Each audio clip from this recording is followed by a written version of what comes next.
ಸಮಗ್ರ ನೀರಾವರಿಗೆ ಆಗ್ರಹಿಸಿ ಮಂಗಳವಾರ ಮೊಳಕಾಲ್ಮೂರು ಪಟ್ಟಣ ಬಂದ್. ಸಮಗ್ರ ನೀರಾವರಿ ಜಾರಿಗೆ ಆಗ್ರಹಿಸಿ ನೀರಾವರಿ ಹೋರಾಟ ಸಮಿತಿಯಿಂದ ಹಮ್ಮಿಕೊಂಡಿದ್ದ ಬಂದ್ ಕಾರ್ಯಕ್ರಮ ಪಟ್ಟಣದಲ್ಲಿ ಯಶಸ್ವಿಯಾಯಿತು.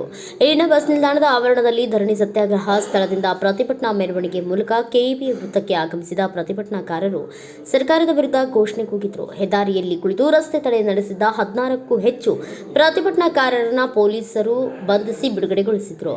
ಬಂದ್ನಿಂದಾಗಿ ಪಟ್ಟಣದಲ್ಲಿ ಬಹುತೇಕ ವ್ಯಾಪಾರ ವಹಿವಾಟು ಸ್ಥಗಿತವಾಗಿತ್ತು. ವ್ಯಾಪಾರಸ್ಥರು ಸ್ವಯಂ ಪ್ರೇರಿತರಾಗಿ ಅಂಗಡಿ ಮುಂಗಟ್ಟುಗಳನ್ನು ಮುಚ್ಚಿ ಬಂದ್ಗೆ ಬೆಂಬಲ ಸೂಚಿಸಿದರು. ಮಧ್ಯಾಹ್ನದವರೆಗೂ ಬಸ್ ಮತ್ತು ಆಟೋಗಳ ಸಂಚಾರ ವಿರಳವಾಗಿತ್ತು. ಕೆಇಬಿ ವೃತ್ತದಿಂದ ವಾಪಸ್ ತೆರಳುತ್ತಿದ್ದು ಪ್ರಯಾಣಿಕರು ಸುಡು ಬಿಸಿಲಿನಲ್ಲಿ ನಡೆದುಕೊಂಡು ಬರುತ್ತಿರುವುದು ಕಂಡುಬಂತು. ಅಹಿತಕರ ಘಟನೆಗಳು ಜರುಗದಂತೆ ಬಿಗಿ ಪೊಲೀಸ್ ಬಂದೋಬಸ್ತ್ ಕೈಗೊಳ್ಳಲಾಗಿತ್ತು. ಬಸ್ ನಿಲ್ದಾಣದ ಆವರಣದಲ್ಲಿ ನಡೆದ ಪ್ರತಿಭಟನಾ ಸಭೆಯಲ್ಲಿ ರೈತ ಸಂಘದ ಕಾರ್ಯಾಧ್ಯಕ್ಷ ಬೇಡರರೆಡ್ಡಿಹಳ್ಳಿ ಬಸವರೆಡ್ಡಿ ಮಾತನಾಡಿ, ತಾಲೂಕು ಹಿಂದುಳಿದ ಪ್ರದೇಶವಾಗಿದ್ದು ಆಳಿದ ಸರ್ಕಾರಗಳು ಹಾಗೂ ಜನಪ್ರತಿನಿಧಿಗಳು ನಿರ್ಲಕ್ಷ್ಯ ಭಾವನೆಯಿಂದಾಗಿ ಭದ್ರಾ ಮೇಲ್ದಂಡೆ ಯೋಜನೆ ನೆನೆಗುದಿಗೆ ಬೀಳಲು ಕಾರಣವಾಗಿದೆ ಎಂದರು. ವೈಯಕ್ತಿಕ ತೀಟಿಗೆ ಇಲ್ಲೇನೋ ರಸ್ತೆ ಮೇಲೆ ಜನ ಕೂತಿಲ್ಲ. ಏನು ಈ ಕರ್ನಾಟಕದಲ್ಲಿ ಸ್ವತಂತ್ರ ಬಂದ ಮೇಲೆ ಬಹುತೇಕ ಎಲ್ಲಾ ವರ್ಷಗಳು ಬರಗಾಲದಿಂದ ತತ್ತರಿಸಿರ್ತಕ್ಕಂಥ ಕರ್ನಾಟಕದಲ್ಲಿ ಭೂಪಟದಲ್ಲಿ ಎಲ್ಲನ್ನ ಬರಗಾಲದ ತಾಲೂಕು ಅಂತಂದ್ರೆ ಅದು ಮೊಳಕಾಲ್ಮೂರು ಅಂತ ಹೇಳಿ ಇವತ್ತು ಇಡೀ ರಾಜ್ಯದ ಜಿಲ್ಲೆಯ ಎಲ್ಲಾ ಜನರಿಗೂ ಗೊತ್ತಿರ್ತಕ್ಕಂಥದ್ದು. ಇಲ್ಲಿ ಸಮಗ್ರ ನೀರಾವರಿಗಾಗಿ ಕಳೆದ 25 ವರ್ಷಗಳಿಂದ ರಾಂಪುರದಿಂದ ನಾವು ಜಾಥಾ ಹೊರಟ್ವಿ, ಕಾಲ್ನಡಿಗೆ ಜಾಥಾ. ಅವತ್ತಿನಿಂದ ಇವತ್ತುವರೆಗೂ ಈ ಒಂದು ಯೋಜನೆಯನ್ನ ಜಾರಿ ಮಾಡಕ್ಕೆ ಒತ್ತಾಯ ಮಾಡ್ತಲೇ ಇದ್ದೀವಿ. ಆದ್ರೆ ನಮ್ಮನ್ನು ಆಳಿದ ಎಲ್ಲಾ ರಾಜಕೀಯ ಪಕ್ಷಗಳು, ರಾಜಕೀಯ ಮುಖಂಡರು ಎಲ್ಲರೂ ಕೂಡ ನಿರ್ಲಕ್ಷ್ಯ ಮಾಡಿದ್ದಾರೆ. ಆದರೆ ಈ ನಿರ್ಲಕ್ಷ್ಯದಿಂದ ನಾವು ಇವತ್ತು ಒತ್ತಾಯಪೂರ್ವಕವಾಗಿ ಮೊಳಕಾಲ್ಮೂರು ಬಂದ್ ಮಾಡುವ ಮೂಲಕ ಸರ್ಕಾರದ ಕಿವಿಯನ್ನ ಈ ಕಡೆ ತಿರುಗಿಸಬೇಕು, ಸರ್ಕಾರದ ಕಣ್ಣನ್ನ ಈ ಕಡೆ ಮೊಳಕಾಲ್ಮೂರು ತಾಲೂಕು ಬರಗಾಲ ತಾಲೂಕಿಗೆ ನಾವು ನೀರಾವರಿ ಯೋಜನೆಯನ್ನ ತಕ್ಷಣವೇ ಪ್ರಾರಂಭ ಮಾಡಬೇಕು ಅನ್ನೋಂಥ ನಿಟ್ಟಿನಲ್ಲಿ ಇವತ್ತು ನಾವು ಈ ಒಂದು ಬಂದ್ ಕಾರ್ಯಕ್ರಮವನ್ನು ಮಾಡ್ತಾ ಇದ್ದೀವಿ. ಇದಕ್ಕೆ ನಗರದ ನಾಗರಿಕರು ಎಲ್ಲರೂ ಸ್ವಯಂ ಸ್ಫೂರ್ತಿಯಿಂದ ಸ್ಪಂದನೆ ಮಾಡಬೇಕು. ಯಾಕಂದ್ರೆ ಕುಡಿಯೋ ನೀರು ಅಂತಂದ್ರೆ ಇವತ್ತು ಮೊದಲು ಎಲ್ಲದರಲ್ಲಿ ನೀರು ಕುಡಿತಿದ್ವಿ ನಾವು, ಆಮೇಲೆ ಬಾವಿಯಲ್ಲಿ ನೀರು ಕುಡಿತಾ ಇದ್ವಿ, ಆಮೇಲೆ ಬೋರ್ನಲ್ಲಿ ನೀರು ಕುಡಿತಿದ್ವಿ. ಇವತ್ತೇನಾಗಿದೆ ಅಂದ್ರೆ ಬಾಟ್ಲಿಯಲ್ಲಿ ನೀರು ಕುಡಿಯುವಂತ ಪರಿಸ್ಥಿತಿ ನಿರ್ಮಾಣ ಆಗಿದೆ. ಅದರಿಂದ ಎಲ್ಲರೂ ಕೂಡ ಮುಂದಿನ ನಮ್ಮ ಪೀಳಿಗೆಗೆ ಏನಾದ್ರೂ ಒಳ್ಳೇದಾಗಬೇಕು, ನಾವು ಮಕ್ಕಳಿಗೆ ಏನಾದ್ರೂ ಒಂದು ಸಂಪತ್ತನ್ನು ಕೊಡಬೇಕು ಅಂತಂದ್ರೆ ಅದು ನೀರಿನ ಸಂಪತ್ತು ಕೊಡಬೇಕು. ಅದರಿಂದ ಎಲ್ಲರೂ ಕೂಡ ಎಲ್ಲರೂ ಸ್ವಯಂ ಸ್ಫೂರ್ತಿ ನಮ್ಮಿಂದ ಇಳಿಸ್ಕೋಬಾರ್ದು. ಎಲ್ಲರೂ ಕೂಡ ಇವತ್ತೊಂದು ದಿವಸ ನಿಮ್ ಕೆಲಸಗಳು ಏನೇ ಇರಲಿ, ಏನೇ ನಷ್ಟ ಆಗಲಿ, ಅದಕ್ಕೆ ನೀವು ಒತ್ತನ್ನು ಕೊಡಬೇಕು ಈ ಒಂದು ಬಂದ್ ಕಾರ್ಯಕ್ರಮದಲ್ಲಿ. ಇದೇ ವೇಳೆ ನೀರಾವರಿ ಹೋರಾಟ ಸಮಿತಿ ಅಧ್ಯಕ್ಷ ಡಿಸಿ ನಾಗರಾಜ್ ಮಾತನಾಡಿ, ಕೇಂದ್ರ ಹಾಗೂ ರಾಜ್ಯ ಸರ್ಕಾರಗಳು ಬಯಲು ಸೀಮೆಯ ಜನರಿಗೆ ನೀರಾವರಿ ಸೌಲಭ್ಯ ಕಲ್ಪಿಸದೆ ಇಲ್ಲಿನ ರೈತರನ್ನ ಸಂಕಷ್ಟಕ್ಕೆ ದೂಡಿದ್ದಾರೆ ಎಂದು ಆಗ್ರಹಿಸಿದರು. 13ನೇ ತಾರೀಕು 6 ತಾಲೂಕಿನ ರೈತ ಸಂಘಟನೆಗಳು, ಪ್ರಗತಿಪರ ಪಕ್ಷಗಳು, ಜಾತ್ಯತೀತ ಪಕ್ಷಗಳು, ರಾಜಕೀಯ ಪಕ್ಷಗಳನ್ನು ಸೇರಿ ಜಿಲ್ಲಾ ಕಚೇರಿ ಮುತ್ತಿಗೆ ಹಾಕುವುದರ ಮುಖಾಂತರ ರಾಜ್ಯ ಸರ್ಕಾರ ಮತ್ತು ಜಿಲ್ಲಾಡಳಿತ ಗಮನ ಸೆಳೆಯಲಿಕ್ಕೆ ಹಿಂದಿನ ದಿವಸ ನಾವು ಹೋರಾಟ ಮಾಡಬೇಕಾಗಿದೆ. ಬಂಧುಗಳೇ, ಈಗಾಗಲೇ ಮೊಳಕಾಲ್ಮೂರು ತಾಲೂಕಿನಲ್ಲಿ ಈ ಹಿಂದೆ ಸುಮಾರು 25ರಿಂದ 30 ವರ್ಷಗಳಿಂದ ಈ ಭದ್ರಾ ಮೇಲ್ದಂಡೆ ಹೋರಾಟವನ್ನ ಕೈಗೆತ್ತಿಕೊಂಡಿರ್ತಕ್ಕಂಥದ್ದು ಮೊಳಕಾಲ್ಮೂರು ತಾಲೂಕು ಪ್ರಥಮ ಅಂತಕ್ಕಂಥದ್ದಲ್ಲಿ ಸಂಶಯನೇ ಇಲ್ಲ. ಯಾಕಂತಂದ್ರೆ ಈ ಹಿಂದೆ ಸರಿಸುಮಾರು ವರ್ಷಗಳಿಂದ ಬರಗಾಲಕ್ಕೆ ತುತ್ತಾಗಿರ್ತಕ್ಕಂಥ ಮೊಳಕಾಲ್ಮೂರು ತಾಲೂಕನ್ನ ಸಮೃದ್ಧಿ ಮಾಡಬೇಕು ಅಂತಂದ್ರೆ ಏಕೈಕ ಏನಾದ್ರೂ ಒಂದು ದಾರಿ ಇದ್ರೆ ಭದ್ರಾ ಮೇಲ್ದಂಡೆ ಕೆರೆಗಳಿಗೆ ನೀರು ತುಂಬತಕ್ಕಂಥದ್ದನ್ನು ಬಿಟ್ರೆ ಬೇರೆ ಯಾವುದೂ ಇಲ್ಲ.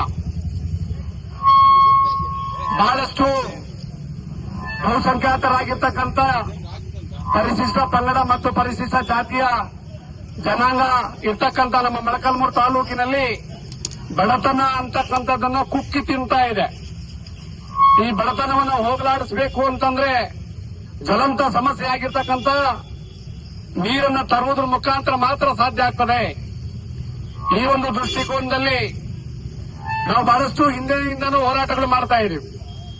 ಆದ್ರೆ ಇವತ್ತಿನ ಪರಿಸ್ಥಿತಿ ಏನಾಗ್ತಾ ಇದೆ ಅಂತಂದ್ರೆ ಹೋರಾಟ ಮಾಡಲಿಕ್ಕೆ ಕೈ ಎತ್ಕೊಂಡಿರ್ತಕ್ಕಂಥದ್ದು ನಾವು, ಇದನ್ನ ಉಪಯೋಗ ಪಡ್ಕೊಂಡಿರ್ತಕ್ಕಂಥದ್ದು ನಮ್ಮ ಪಕ್ಕದ ತಾಲೂಕುಗಳು.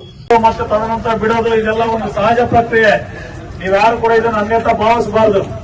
ಯಾಕಂದ್ರೆ ನಾವು ಕೂಡ ಹೋರಾಟದಿಂದ ಬಂದಿರತಕ್ಕಂಥ ನಾನು ಇವತ್ತು ನಮ್ಮ ರವೀಣ ಹೇಳಿದ್ರು, ರಾಜ್ಯ ಸಚಿವ ಸ್ಥಾನಮಾನ ಕೊಟ್ಟಿದ್ದಾರೆ ಅವರಿಗೆ, ಅವರು ಕೂಡ ಸರ್ಕಾರದ ಪರ ಒತ್ತಾಯ ಮಾಡಬೇಕಂತ ಹೇಳ್ಬಿಟ್ಟು ಇವತ್ತು ರಾಜ್ಯ ಸಚಿವ ಸ್ಥಾನಮಾನ ಸಿಕ್ಕಿದೆ ಅಂತ ಹೇಳ್ಬಿಟ್ರೆ ಅದು ನಮ್ಮ ಮೊಳಕಾಲ್ಮೂರು ವಿಧಾನಸಭಾ ಕ್ಷೇತ್ರದ ಜನತೆಯ ಒಂದು ಆಶೀರ್ವಾದ. ಮತ್ತು ನಾನು ಕೂಡ ನಿಮ್ಮೊಂದಿಗೆ ಕೇಂದ್ರ ಸರ್ಕಾರದ ವಿರುದ್ಧ ಅವತ್ತು ವಿಧಾನಸಭಾ ಕ್ಷೇತ್ರದ ಯುವ ಕಾಂಗ್ರೆಸ್ ಅಧ್ಯಕ್ಷನಾಗಿ, ಜಿಲ್ಲಾ ಯುವ ಕಾಂಗ್ರೆಸ್ನ ಅಧ್ಯಕ್ಷನಾಗಿ, ರಾಜ್ಯ ಯುವ ಕಾಂಗ್ರೆಸ್ಸಿನ ಪ್ರಧಾನ ಕಾರ್ಯದರ್ಶಿಯಾಗಿ ನಿಮ್ಮ ಜೊತೆಗೆ ನಾನು ಕೂಡ ಹೋರಾಟಗಳನ್ನು ತೊಡಗಿಸಿಕೊಂಡು ಅವತ್ತು ಭಾಗವಹಿಸ್ತಾ ಬಂದಿರುವ ಫಲವಾಗಿ ಇವತ್ತು ನನಗೆ ಈ ಒಂದು ಸ್ಥಾನಮಾನವನ್ನು ನಮ್ಮ ಕಾಂಗ್ರೆಸ್ ಪಕ್ಷದ ಅಧ್ಯಕ್ಷರಾಗಿರ್ತಕ್ಕಂಥ ಡಿ.ಕೆ. ಶಿವಕುಮಾರ್ ಸಾಹೇಬರು ಮತ್ತು ನಮ್ಮ ಘನ ಸರ್ಕಾರದ ಮುಖ್ಯಮಂತ್ರಿಗಳಾಗಿರ್ತಕ್ಕಂಥ ಸಿದ್ದರಾಮಯ್ಯ ಸಾಹೇಬರು ಹಾಗೂ ನಮ್ಮ ಜಿಲ್ಲಾ ಉಸ್ತುವಾರಿ ಸಚಿವರಾಗಿರ್ತಕ್ಕಂಥ ಡಿ. ಸುಧಾಕರ್ ಅವರು ಸೇರಿದಂತೆ ಅನೇಕ ನಾಯಕರುಗಳ ಒಂದು ಆಶೀರ್ವಾದದಿಂದ ಇವತ್ತು ನನಗೆ ಆ ಸ್ಥಾನಮಾನ ಸಿಕ್ಕಿದೆ. ಅದಕ್ಕೆ ನಾನು ನಿಮ್ಗೆಲ್ಲರೂ ಕೂಡ ನಾನು ಆಭಾರಿಯಾಗಿದ್ದಾನೆ ಎನ್ನುವಂತ ಮಾತನ್ನು ತಿಳಿಸಲಿಕ್ಕೆ ಬಯಸ್ತೀನಿ. ಬಂಧುಗಳೇ, ಈಗ ನಿಮ್ಮ ಬೇಡಿಕೆ, ಹೋರಾಟದ ಬೇಡಿಕೆ ಏನಿದೆ, ನಮ್ಮ ತಾಲೂಕಿನ ಒಂದು ಏನು ಭದ್ರಾ ನೀರಾವರಿ ಯೋಜನೆಯಲ್ಲಿ ಪ್ರಕೃತಿ ಮತ್ತು ಗುಂಡೂರು ಕೆರೆಗಳನ್ನ ಬಿಟ್ಟೋಗಿದೆ, ಅವುಗಳನ್ನ ಸೇರ್ಪಡೆ ಮಾಡಬೇಕು ಮತ್ತು ತ್ವರಿತವಾಗಿ ನಮ್ಮ ಮೊಳಕಾಲ್ಮೂರು ತಾಲೂಕು ಹಾಗೂ ಚಳ್ಳಕೆರೆ ತಾಲೂಕಿನ ತಳುಕು ನಾಯಕನಹಟ್ಟಿ ಹೋಬಳಿಯ ಮೊಳಕಾಲ್ಮೂರು ವಿಧಾನಸಭಾ ಕ್ಷೇತ್ರ ಕೆರೆಗಳಿಗೆ ನೀರು ಉಣಿಸುವಂತ ಕೆಲಸವನ್ನ ಮಾಡಬೇಕೆನ್ನುವಂತ ಒಂದು ಬೇಡಿಕೆ ಏನಿದೆ, ಈ ಒಂದು ಬೇಡಿಕೆ ಮತ್ತು ನಿಮ್ಮ ಹೋರಾಟಕ್ಕೆ ನಮ್ಮದು ಕೂಡ ಸಹಮತ ಇದೆ. ಯಾಕಪ್ಪ ಅಂತ ಹೇಳಿದ್ರೆ ನೀವು ಕೇಳ್ತಾ ಇರೋದು ನಮ್ಮ ಕ್ಷೇತ್ರದ ಅಭಿವೃದ್ಧಿಗೋಸ್ಕರ, ರೈತರಿಗೋಸ್ಕರ. ಆದ್ರೆ ನಾನು ನಿಮ್ಮಲ್ಲಿ ಒಂದು ಮನವಿಯನ್ನು ಮಾಡ್ತೀನಿ, ನಿಮ್ಮ ಹೋರಾಟ ಶಾಂತ ರೀತಿಯಿಂದ ಇರಲಿ ಅನ್ನೋದು ನನ್ನ ಒಂದು ಅಭಿಪ್ರಾಯ. ಕಳಕಳಿಯಿಂದ ಮನವಿ ಮಾಡ್ತೀನಿ. ಇವತ್ತು ನಾವಿಲ್ಲಿ ಮಹಾತ್ಮ ಗಾಂಧೀಜಿ ಮತ್ತು ಬಾಬಾ ಸಾಹೇಬ್ ಅಂಬೇಡ್ಕರ್ ಅವರ ಭಾವಚಿತ್ರಗಳನ್ನು ಇಟ್ಟಿದ್ದೀವಿ. ಗಾಂಧೀಜಿ ಅವರು ಅಹಿಂಸೆ ಮೂಲಕ ಹೋರಾಟವನ್ನು ಮಾಡಿ ಈ ದೇಶಕ್ಕೆ ಸ್ವಾತಂತ್ರ್ಯವನ್ನು ತಂದುಕೊಟ್ಟಿದ್ದಾರೆ. ಬಾಬಾ ಸಾಹೇಬ್ ಅಂಬೇಡ್ಕರ್ ಅವರು ಶಿಕ್ಷಣ, ಸಂಘಟನೆ ಮತ್ತು ಹೋರಾಟದಿಂದ ನಾವು ಒಂದು ಈ ದೇಶದಲ್ಲಿ ಸಮಾಜವನ್ನು ನಿರ್ಮಾಣ ಮಾಡಲಿಕ್ಕೆ ಸಾಧ್ಯ ಎನ್ನುವಂತ ಮಾತನ್ನು ಹೇಳಿದ್ದಾರೆ. ಅವರ ಒಂದು ಆಶಯಗಳಿಗೆ ಪೂರಕವಾಗಿ ನಾವು ಹೋರಾಟಗಳನ್ನ ಮಾಡಬೇಕಾಗುತ್ತೆ ಅನ್ನುವಂತ ಮಾತನ್ನ ಈ ಸಂದರ್ಭದಲ್ಲಿ ನಾನು ಏನು ಹೋರಾಟ. ಪ್ರತಿಭಟನೆಯಲ್ಲಿ ಜಿಲ್ಲಾ ಪಂಚಾಯತ್ ಮಾಜಿ ಸದಸ್ಯ ಕೆ. ಜಗಳೂರಯ್ಯ, ರಾಜ್ಯ ರೈತ ಸಂಘದ ಜಿಲ್ಲಾಧ್ಯಕ್ಷ ಮರ್ಲಹಳ್ಳಿ ರವಿಕುಮಾರ್, ದಲಿತ ಸಂಘರ್ಷ ಸಮಿತಿ ಜಿಲ್ಲಾ ಸಂಚಾಲಕ ಕೊಂಡಾಪುರ ರಮೇಶ್, ಸಿಪಿಐ ಮುಖಂಡ ಜಾಫರ್ ಶರೀಫ್, ಪೆನ್ನಯ್ಯ, ಆದಿಜಾಂಬವ ಸಂಘದ ಜಿಲ್ಲಾಧ್ಯಕ್ಷ ಡಿ. ನಾಗರಾಜ ಕಟ್ಟೆ, ವಕೀಲ ಮಂಜುನಾಥ್ ಸ್ವಾಮಿ ನಾಯಕ್ ಉಪಸ್ಥಿತರಿದ್ದರು. Bureau report PM Gangadhar, Bharata Vaibhava news, Molakalmuru.